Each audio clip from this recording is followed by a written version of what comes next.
We'll spend some $14 trillion on consumer goods this year, which means deciding what to buy is no small concern. Leslie Stahl of 60 Minutes visits the folks who, quite literally, put the saying, buyer beware, to the test. There's any number of websites filled with product reviews and recommendations, but really, which ones can you trust? If experience is any test of credibility, Consumer Reports, with its website and magazine, has been testing stuff longer than anyone. This is the first cover ever? That is the very first issue of Consumer Reports, 1936. And the cover story is about milk. Marta Tellado is the president and CEO of Consumer Reports. Milk. And if you recall, there's grade A and grade B. And at the time, Consumer Reports asked, well, what's the difference? And there is no difference. You just pay more. What? But it's exactly the same. In 1936, they found the higher price for grade A wasn't justified. CR, as it's known, has been surprising and sometimes outraging consumers for 87 years, testing more than 2,000 products for safety and effectiveness annually. How many people work for Consumer Reports? Just short of 600 testers, journalists, scientists, investigators that really pursue the mission. We have 60 labs, we test, we have engineers, we do the research, and no one does what we do in a nonprofit organization. This is our impact test. Most of their work is done in labs like this at CR's headquarters in Yonkers, New York. For example, dropping bike helmets to see which ones survive a crash and which ones don't. Oh, wow. As you can see, part of this chipped off. That means that the helmet is not safe. And look at this test. They actually have mosquitoes sting volunteers to see which repellents work. They test refrigerators to see how cold they are. Drills to see how boring they are. And toilets. We'll leave it there. CR's annual testing budget runs well over $30 million, funded mostly by 6 million members who pay $30 to $59 a year to subscribe to the magazine or website. CR accepts no freebies from manufacturers. They buy every product they evaluate to avoid any conflict of interest. These have been washed for 2 hours already. Oh, you're kidding. Lee Druckenmiller is Mr. Dishwasher, who tests dozens of the machines with his own impossible-to-clean, swirly, gunky sauce. They're cleaner than before, but as you can see, you wouldn't necessarily want to eat off them. No. He doesn't expect any of the dishwashers to clean perfectly. The test measures which ones scrub the best. This is a sock tester. This is just one of many contraptions they've invented.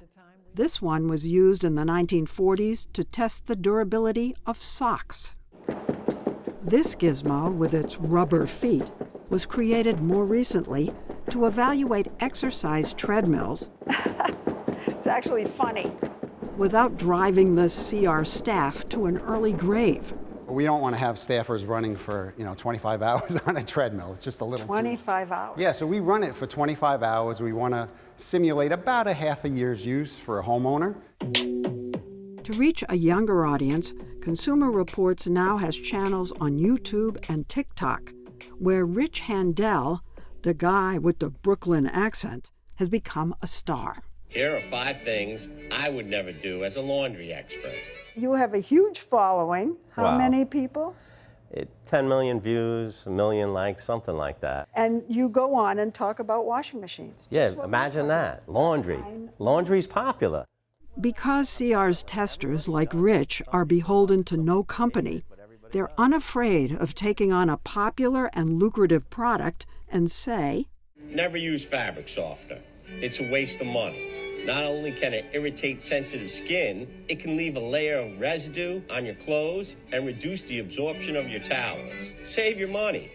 And nowhere can you save more money than through CR's car reviews. This is the avoidance maneuver test. Jake Fisher, the head of auto testing, took us on a so-called hot lap around CR's 6-mile-long auto test track in Connecticut. Eager to go the extra mile, so to speak, he took us out for a test of emergency handling. Brace yourself a little bit. I'm bracing. Whoa! Jake seemed to think my heart attack was a little over the top. Oh my That wasn't too bad. No. We could go much faster. So it's not. Certainly the car companies, they want to do well in our testing because they're going to sell more cars if it's a car that does well in our test. Consumer Reports can make or break a new car or a new technology. I am going to approach that pedestrian as a distracted driver, which means I'm driving along, I'm not going to hit the brakes. Fisher told us that it's because of CR that many vehicles on the road today come with a crash avoidance system that kicks in when humans get distracted. Oh, wow. I did not touch the brakes. I did not do anything. The car did that all for me. There is no regulation to say that cars need to have this technology. However, we have communicated to the car companies that it affects our score. And because of that, just a few years ago, around 30% of vehicles had it standard. Now it's around 85%. Because they're acting us. In some ways, we're almost a de facto regulator in that way. CR is so influential that when it comes to cars, even Elon Musk listens. When they launched the Tesla Model 3, talked for 45 minutes with Elon Musk at the time. He called you up himself. Yeah, and the brakes didn't perform very well in our test. And we talked it through. He understood what the problem was, and they actually did an over-the-air update within the week that actually improved brake performance, and consumers were going to have cars that stopped better because of that. Consumer Reports spends over $2 million a year to purchase around 50 cars and trucks. And as Jen Stockberger, the operations manager at the test track, revealed, they buy all those vehicles in secret. What does that even mean, secret buyer? So we go in, much like every consumer would, and only at the very end of the transaction do the dealers know it's for Consumer Reports. I'm afraid you're blowing our cover. I know. I mean, we might be able to shop after this. You know, the dealer will say, if I'd known you were from Consumer Reports, I would have treated you differently. And I say, you think you want to treat all your customers this well?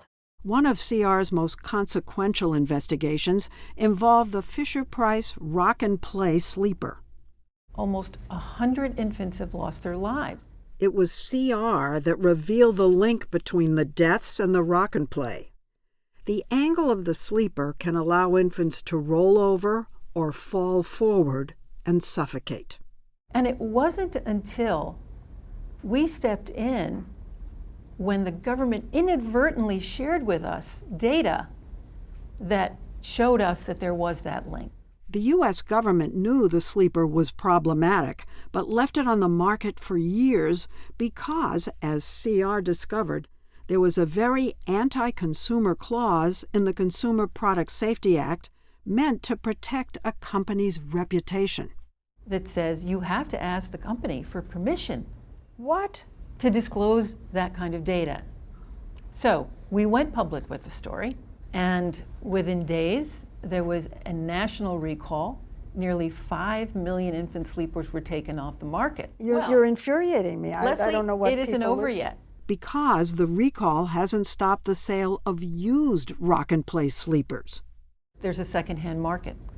Think about the platforms online where you buy used products. Recalls are an imperfect way to get things off the market. They're not just investigators. They're advocates, watchdogs, change agents. Where will Consumer Reports go next? Here's our scoop, an investigation into the range claims of electric vehicles. Elon Musk, hold on to your hat.